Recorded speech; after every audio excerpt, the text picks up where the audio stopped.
Welcome back to Random Card Commander, the show where we take a random card and turn it into a commander staple by making a new, custom commander. Today's card is Iceberg Cancrix.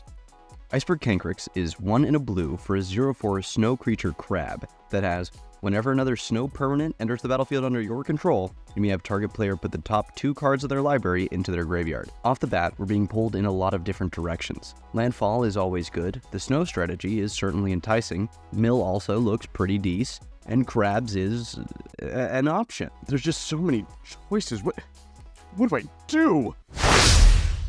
Think, my boy, think.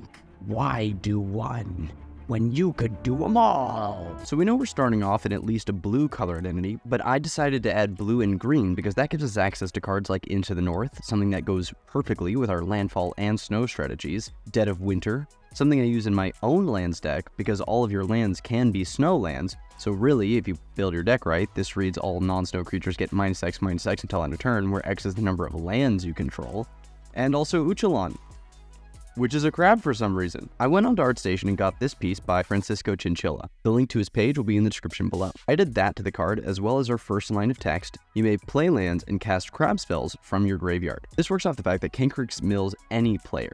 And in Commander, where you have 4 opponents that have 100 cards each, milling yourself is usually the best way to get value off of milling. But that didn't seem powerful enough. So inspired by the recent card Insidious Roots, I decided to add, whenever a creature card leaves your graveyard, create a 0/3 blue crab creature token. This is meant to be a callback to the crab tokens that were seen in Modern Horizons 1. But then I ran into the issue that 0/3s are actually pretty good blockers, and just making crabs is a little boring. So I changed it to 0/2 blue crab snow creature tokens, so that they can synergize with their snow cards as well as be a little bit weaker on defense. Then to finish it off, I added 1 to the mana cost, made it a 2/5, gave it Ward 2 to represent the shell, and named it Opelius the Thawing Deep.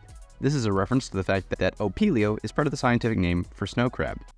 That's all for this episode. Thank you so much for watching, like, subscribe, and thank you for those of you that stuck with me through the almost year-long hiatus that I just went through. Hopefully, I'll be able to put out more content soon, so keep an eye out for that. See you then.